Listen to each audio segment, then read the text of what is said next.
Auzbillahiminash-shaytanir-rajim. Bismillahir-rahmanir-rahim. Assalamu alaikum. Today our discussion topic is inferencing and finding specific and general information quickly through text.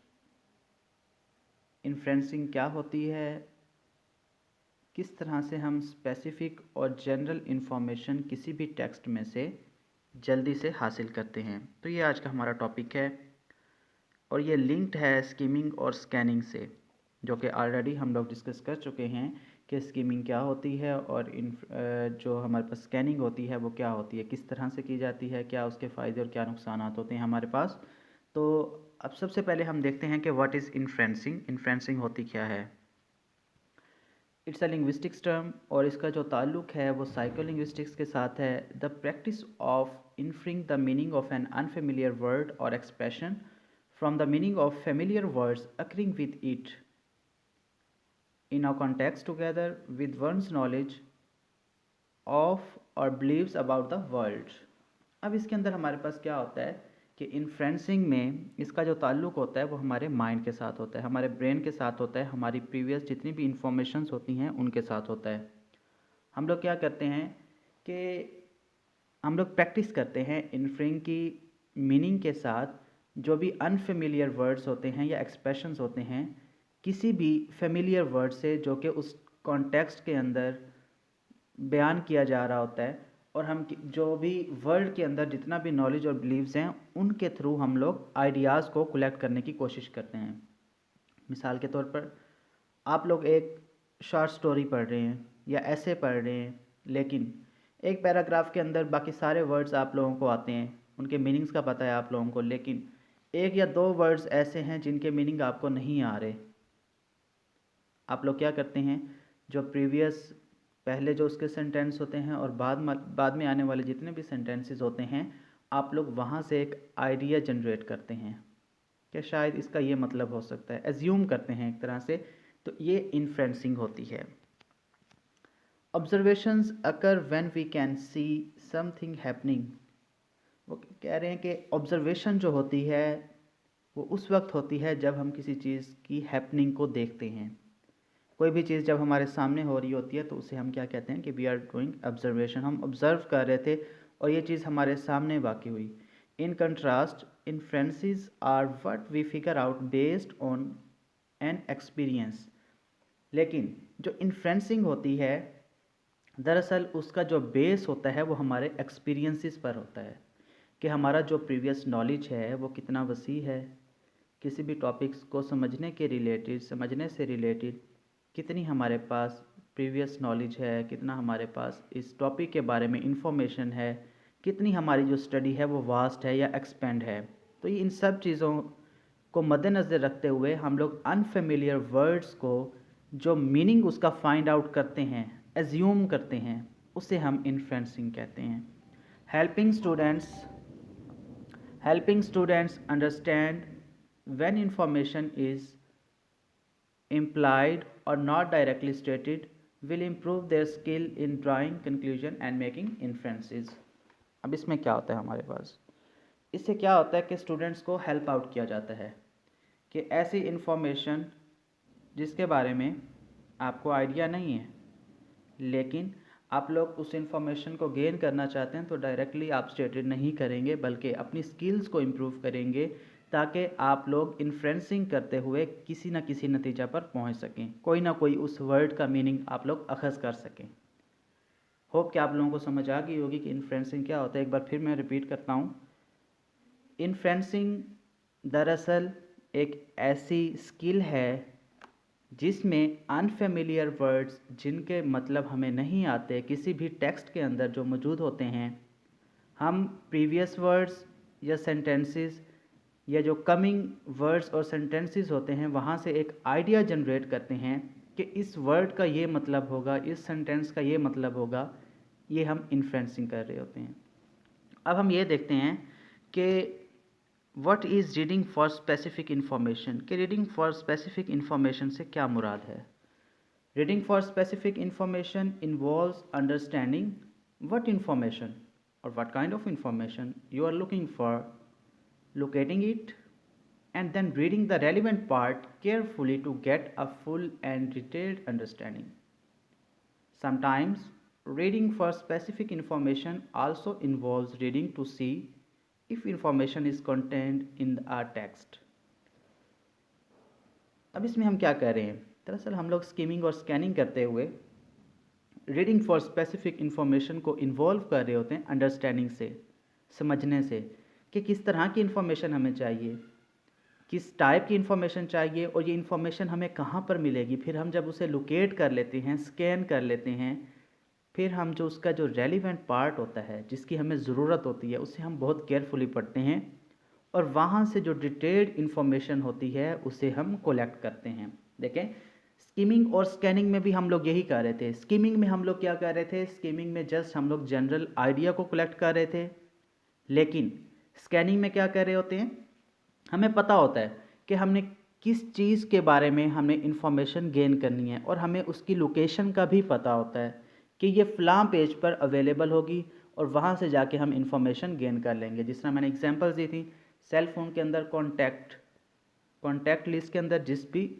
आप fellow को या जिस भी बंदे या बंदी को आप लोग टेक्स्ट करना चाहते हैं, कॉल करना चाहते हैं, तो आपके माइंड में ऑलरेडी उसका नाम होता है। आप किसी और कॉन्टैक्ट पे नहीं जाते बल्कि उसका नाम टाइप करते हैं और डायरेक्ट उसी के कॉन्टैक्ट नंबर पर चले जाते हैं। इसी तरह न्यूज़पेपर में जॉब से रिलेटेड अगर आप लोग कोई भी इंफॉर्मेशन गेन करना चाहते हैं, हासिल करना चाहते हैं, तो आप लोग क्या करते हैं कि पूरे न्यूज़पेपर को नहीं पढ़ते आप, बल्कि डायरेक्ट उसी पेज पे जाते हैं जहाँ पर जॉब से रिलेटेड इंफॉर्मेशन दी गई होती हैं आप लोगों के पास।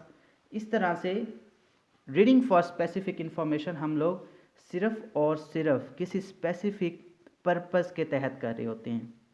हमें पता होता है कि हमने आइडिया कहाँ से कलेक्ट करना है, इसकी लोकेशन कहाँ है, कहाँ पर ये आइडिया हमें मिलेगा। जब हमें वो पता चल जाता है, स्कैनिंग के थ्रू हम उसको पता चला लेते हैं कि ये जो इन्फॉर्मेशन है यहाँ पर अवेलेबल है, तो फिर जितने भी आप लोगों के पास पैराग्राफ्स या वर्ड्स होते हैं उन्हें आप बगौर मुताला करते हैं और वहाँ से जो इन्फॉर्मेशन होती है टेक्स्ट में से उसे कलेक्ट करने की कोशिश करते हैं। What conclusion can be drawn from the final sentence of the paragraph? अब आपने किस तरह का कंक्लूजन ड्रा किया है जो आपने फाइनल सेंटेंसेस पैराग्राफ के अंदर पढ़े हैं।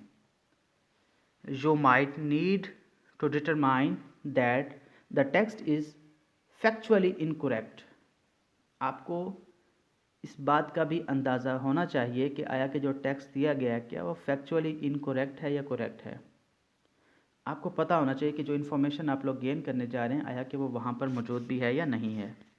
You might have to determine that the text lacks certain information. आपको ये भी पता होना चाहिए कि जो इन्फॉर्मेशन जिसको आप लोग फाइंड आउट कर रहे थे आया कि वो कहीं इस टेक्स्ट के अंदर नहीं तो नहीं है। ये ना हो कि आप लोग पढ़ते रहें उस टेक्स्ट को लेकिन इन्फॉर्मेशन वहाँ पर हो ही नहीं, आप लोगों ने स्कैनिंग सही तरह से की ना हो।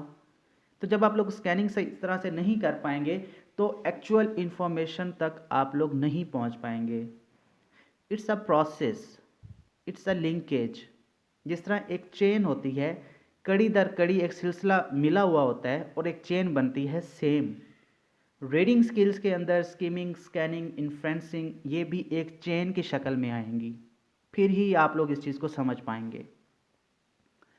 इसके बाद है हमारे पास you might not be able to determine whether the information is there। अगर आपको नहीं पता होता कि इन्फॉर्मेशन कहाँ पर है तो आप लोग क्या करते हैं, स्पेसिफिक इन्फॉर्मेशन को लोकेट करने की कोशिश करते हैं थ्रू स्कीमिंग एंड स्कैनिंग और अपने आइडियाज़ को क्लियर करते हैं। अब हम ये देखते हैं कि why is reading for specific information important. क्यों है ये इम्पॉर्टेंट, क्या रीज़न है इसकी। In real life we often only read parts of text. अपनी जो हमारी रियल लाइफ है उसमें हम लोग चंद एक जो टेक्स्ट के हिस्से होते हैं उन्हें पढ़ते हैं। The parts that provide the information we are interested in. और वो पार्ट्स अमूमन वही होते हैं जिनमें हमें इंटरेस्ट होता है या कुछ और वजूहात होती हैं जिसकी वजह से हम पढ़ते हैं। For example, if you want to know what's on TV tonight, you want look at the programmes listed in the TV listing for earlier in the day. आप क्या करते हो कि जब आपने ये देखना हो कि आज टीवी पर आज रात क्या आने वाला है, तो आप लोग प्रोग्राम्स की लिस्ट में नहीं जाते हो, बल्कि आप लोग सिर्फ सुनने की तरफ चले जाते हो। और टीवी की जो लिस्टिंग होती है एक दिन पहले ही उसको आप देखते हो और वहाँ से आपको पता चल जाता है कि आज ये प्रोग्राम आने वाला है, आज ये ड्रामा आने वाला है, आज ये मूवी आने वाली है। तो आप लोगों को पहले उसका पता होता है। कोई भी न्यूज़ आने वाली है, जो कंसर्न्स डिपार्टमेंट्स होते हैं उन्हें पहले ही इसका बता दिया जाता है। तो रीडिंग फॉर स्पेसिफिक इंफॉर्मेशन जो होती है, दरअसल अब ये स्टूडेंट्स को या टीचिंग में, रीडिंग में, एजुकेशन में किस तरह से हेल्प आउट करती है, अब ये देखते हैं इंपॉर्टेंस क्या है इसकी। इन reading task in English exams, time pressure forces candidates to find information quickly, so doing this helps in both real life and exam situations. अब ये जो एग्ज़ाम्स के अंदर जो इंग्लिश से रिलेटेड जितने भी रीडिंग टास्क होते हैं, CSS को देख लें आप लोग, छोटे लेवल पर देख लें, जहाँ पर आप लोगों को कॉम्प्रिहेंशन दी जाती है, पैराग्राफ्स दिए जाते हैं कि इन पैराग्राफ्स को केयरफुली पढ़ें, यहाँ से इंफॉर्मेशन गेन करें और फिर गिवन बिलो जितने भी क्वेश्चंस दिए गए हैं उनके आंसर्स लिखिए। तो इसमें स्टूडेंट्स पर एक टाइम प्रेशर होता है, उन्हें नहीं पता होता कि हम लोगों ने इतने पार्ट को किस तरह से पढ़ना है। देखें, टाइम डिवाइड किया जाता है। इसी तरह इंग्लिश के अंदर आप लोग जब भी पैराग्राफ को देखेंगे, अगर आपको सही तरह से पता ही नहीं है कि पैराग्राफ को किस तरह से रीड करना है, कौन कौन सी स्किल्स हम लोगों ने यूज़ करनी है, आया कि हम लोग स्किमिंग यूज़ कर रहे हैं, स्कैनिंग यूज़ कर रहे हैं, इन्फ्रेंसिंग यूज़ कर रहे हैं, कोहेसिव डिवाइसेस यूज़ कर रहे हैं, आप लोगों को जब तक पता ही नहीं होगा आप लोग जस्ट अपना टाइम वेस्ट करेंगे या आप लोग सही तरह से इंफॉर्मेशन गेन नहीं कर पाएंगे। या फिर थर्ड सिचुएशन ये हो सकती है कि आप लोग टाइम ज़ाया करेंगे या उस पर टाइम ज़्यादा लगाएंगे। इसीलिए जो ये हमारे पास इन्फ्रेंसिंग होती है, इन्फ्रेंसिंग में जल्दी से जल्दी इंफॉर्मेशन को कलेक्ट किया जाता है एग्ज़ाम की सिचुएशन के हिसाब से। तो इस तरह से ये स्टूडेंट्स के लिए हेल्पफुल होती है। What is suggested about reading task in exams, अमूमन किस तरह से, मिसाल के तौर पर, कि एग्ज़ाम्स के अंदर आप लोगों को सजेस्ट किया जाता है रीडिंग टास्क से रिलेटेड। देखते हैं वो कौन कौन से पॉइंट्स होते हैं। The exam rules determine which skill you need to use.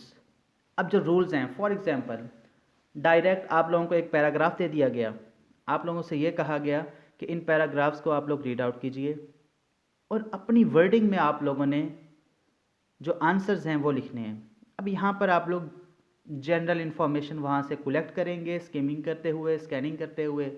Idea generate हो गया, आइडिया जनरेट होने के बाद आप लोग अपनी वर्डिंग में लिख देंगे। लेकिन अगर ये कहा जाए कि what is the date given in the passage या इन द पैराग्राफ, आप लोगों को एग्जैक्टली वही डेट लिखनी होगी जो कि उस पैराग्राफ या पैसेज के अंदर दी गई होगी। तो अब ये आप पे डिपेंड करेगा कि किस तरह से, कौन सी स्किल को आप लोग यूज़ करते हैं। They require skills not use in normally everyday life. और इसके अंदर मोस्टली वही स्किल्स यूज़ होती हैं जो कि हम अमूमन आम दिनों के अंदर नहीं यूज़ कर रहे होते। मिसाल के तौर पर एग्ज़ाम्स, एक जनरल टेस्ट हो रहा है, उसमें हमारा जो माइंड होगा वो और तरह से काम करेगा। एक एनुअल जो बोर्ड का पेपर हो रहा है उसमें हमारा और तरह से माइंड काम करेगा। इसी तरह MD कैट, ECAT, NTS, जितने भी आपके एग्ज़ाम्स हैं उनमें आप लोगों की जो बॉडी लैंग्वेज होगी, टेक्स्ट से रिलेटेड, एग्ज़ाम से रिलेटेड, वो अलग होगी। तो ये सब चीज़ों पर अलग अलग असरअंदाज होगा। They usually give you plenty of time to achieve the task. आप लोगों के पास एक महदूद टाइम होता है कि इस टाइम के अंदर आप लोगों ने इस टास्क को कंप्लीट करना है। फॉर एग्ज़ाम्पल आइल्स का जो कोर्स होता है, जितने भी बाहर जाने वाले स्टूडेंट्स होते हैं उनके लिए ये बहुत अहमियत का हामिल होता है, जहाँ पर 4 स्किल्स पर काम किया जाता है: रीडिंग, स्पीकिंग, लिसनिंग और राइटिंग। और उसके अंदर जो भी टेस्ट होता है वो टाइम के अंदर ही होता है, ऑनलाइन होता है, और टाइम पीरियड जो है वो आपको बता दिया जाता है कि इस टाइम के अंदर अंदर आप लोगों ने इस पेपर को अटैम्प्ट करना है। अब अगर स्टूडेंट के पास स्किल्स होंगी तभी वो उस पेपर को अच्छे से अटैम्प्ट कर पाएंगे, अदरवाइज नो। अब हम ये देखते हैं कि how do you read for specific information, कि आप लोग किसी भी स्पेसिफिक इंफॉर्मेशन को किस तरह से हासिल करते हैं, किस तरह से पढ़ते हैं। After identifying the information you need, जब आपको पता चल जाता है कि जिस इंफॉर्मेशन की आपको ज़रूरत थी, आपको कि लोकेशन उसकी कहाँ है आपको पता चल गया, it is helpful to determine which part of text it is in. तो फिर आपको ये भी पता चल जाता है, ये आपकी मदद कर देता है जो टेक्स्ट होता है कि कौन से पार्ट में वो इन्फॉर्मेशन पाई जा रही है, कौन से पार्ट के अंदर टेक्स्ट के ये इन्फॉर्मेशन मौजूद है। Headings can help with this, headings जो होती हैं ये बहुत अहम किरदार अदा करती हैं, एक हेल्प करती हैं। As can reading for gist, जब भी आप लोग रीडिंग फॉर गिस्ट कर रहे होते हैं उसमें ये बहुत ही अहम किरदार अदा करती हैं। The main reading skill employed is scanning, सबसे पहले जो आप लोगों के पास जो रीडिंग स्किल होती है जिसे आप इम्प्लीमेंट करते हैं वो स्कैनिंग होती है। This involves moving very quickly over the text, और इसमें हम लोग क्या करते हैं, बहुत जल्दी जल्दी हम लोग मूव करते हैं टेक्स्ट में से जस्ट जनरल आइडियाज़ को कलेक्ट करते हुए। Ignoring unknown vocabulary and focusing slowly on keywords, हम लोग जो वोकेबलरी होती है उसको इग्नोर कर देते हैं, लेकिन हम लोग कीवर्ड्स पर, फ्रेजेस पर और आइडियाज़ पर फोकस करते हैं। Scanning should enable you to find the specific information, scanning करते हुए हम लोग जो भी स्पेसिफिक इंफॉर्मेशन होती है उसे हासिल कर लेते हैं। Then read that part more carefully to get a full understanding, और फिर जब हमें वो हिस्सा मिल जाता है तो फिर हम उसको बहुत ही गौर के साथ, एक्टिवली, अटेंटिवली हम उसको अंडरस्टैंड करने की कोशिश करते हैं जिस पैराग्राफ में हमें स्पेसिफिक इंफॉर्मेशन मिल रही होती है। Reading for gist can be helpful in, और इसी तरह से जो रीडिंग फॉर गिस्ट होती है ये भी इसमें बहुत ही अहम किरदार अदा करती है। किसमें? लोकेटिंग अ स्पेसिफिक वर्ड और फ्रेजेस, किस चीज़ के लिए? जब भी हम लोकेट करेंगे किसी भी स्पेसिफिक वर्ड को या फ्रेज़ को, उसमें जो रीडिंग फॉर गिस्ट ये हमें हेल्पफुल करेगा किसी भी वर्ड या फ्रेज़ को कि कहाँ पर ये मौजूद है। उसके बाद वर्किंग आउट अननोन वोकेबलरी, जब भी आप लोगों को अननोन वोकेबलरी के बारे में जानना होगा तब भी स्पेसिफिक इंफॉर्मेशन आप लोगों की हेल्प करेगी। उसके बाद finding the general location of an idea, कि जनरल लोकेशन है क्या, जहाँ पर ये इंफॉर्मेशन या आइडिया पाया जा रहा है, ये भी यहाँ पर हमें हेल्प आउट करेगा। उसके बाद है G benefits of reading for specific information, क्या क्या बेनिफिट्स होते हैं, क्या क्या फ़ायदे होते हैं अगर हम specific information, reading for specific information को यूज़ करते हैं या इन्फ्रेंसिंग को यूज़ करते हैं। सबसे पहले टाइम सेविंग, स्टूडेंट्स का टाइम बचता है, रीडर्स का टाइम बचता है, रीडिंग में भी और राइटिंग में भी, स्पेसिफिक इंफॉर्मेशन को गेन करने के लिए भी, जनरल आइडिया को गेन करने के लिए भी, इंफॉर्मेशन कहाँ पर मौजूद है इसको सर्च करने में भी, हर तरह से ये टाइम सेविंग होता है। और हायर लेवल पे हमें बहुत ज़्यादा पढ़ने की ज़रूरत होती है, लेकिन स्किमिंग, स्कैनिंग, इन्फ्रेंसिंग इनको यूज़ करते हुए हमारे ऊपर जो बर्डन होता है वो किसी हद तक कम हो जाता है। तो इस तरह से ये भी एक फ़ायदेमंद चीज़ है कि स्टूडेंट को ज़्यादा मुशक्क़त नहीं करनी पड़ती। ओनली स्पेसिफिक इंफॉर्मेशन, हमें जब स्पेसिफिक इंफॉर्मेशन चाहिए होगी तो ईज़िली हम उसको हासिल कर लेंगे। Easy to find the idea of the writer, अब स्किमिंग, स्कैनिंग करते हुए हम लोग या इन्फ्रेंसिंग करते हुए जो भी किसी भी राइटर का आइडिया है, थीम है, जो लेसन वो देना चाहता है, हम उसे इजीली फाइंड आउट कर लेते हैं, पढ़ लेते हैं, समझ लेते हैं। Very easy to attempt exam, किस तरह से? हमें जो इन्फॉर्मेशन दी गई होती है, जो भी हमें ये कहा जाता है कि इस टाइम में आप लोगों ने इन्फॉर्मेशन को या इस पेपर को हल करना है रीडिंग करते हुए, तो आप लोग क्या करते हैं कि उसी पूरे टाइम लिमिट के अंदर आप लोग कोशिश करते हैं कि उस पेपर को अटेम्प्ट करें। और ये जो स्किल्स होती हैं आप लोगों के पास, रीडिंग स्किल्स, इनको यूज़ करते हुए आप लोग बहुत जल्दी और बहुत ही आसानी के साथ अपने पेपर को अच्छे से अटेम्प्ट कर लेते हैं। डियर स्टूडेंट्स, ये थी चंद एक इसकी बेनिफिट्स और इसकी मालूमात। अगर किसी भी चीज़ की आप लोगों को समझ नहीं आई तो आप लोग कमेंट सेक्शन के अंदर ज़रूर पूछा करें। कोई भी टॉपिक इंग्लिश से रिलेटेड अगर आप लोगों को समझ नहीं आ रहा तो कमेंट सेक्शन में ज़रूर बताइएगा, ताकि मैं उस पर भी वीडियोस बनाकर अपलोड कर सकूं और आप लोगों की हेल्प कर सकूं। और किसी भी किस्म की हेजिटेशन आप लोगों ने फ़ील नहीं करनी। कोई भी बात समझ नहीं आ रही, कोई भी चीज़ पूछनी है, चाहे आप मेरे स्टूडेंट हो या नहीं हो, किसी अदर कॉलेज से हो, तो कोई इशू नहीं है। आप लोग कमेंट सेक्शन के अंदर आइए, वहाँ पर अपनी जो भी क्वेश्चंस हैं उन्हें पुट कीजिए और अपने आइडियाज़ को क्लियर कीजिए। Learn better, live better. अपना बहुत ख्याल रखिएगा। अल्लाह हाफिज़।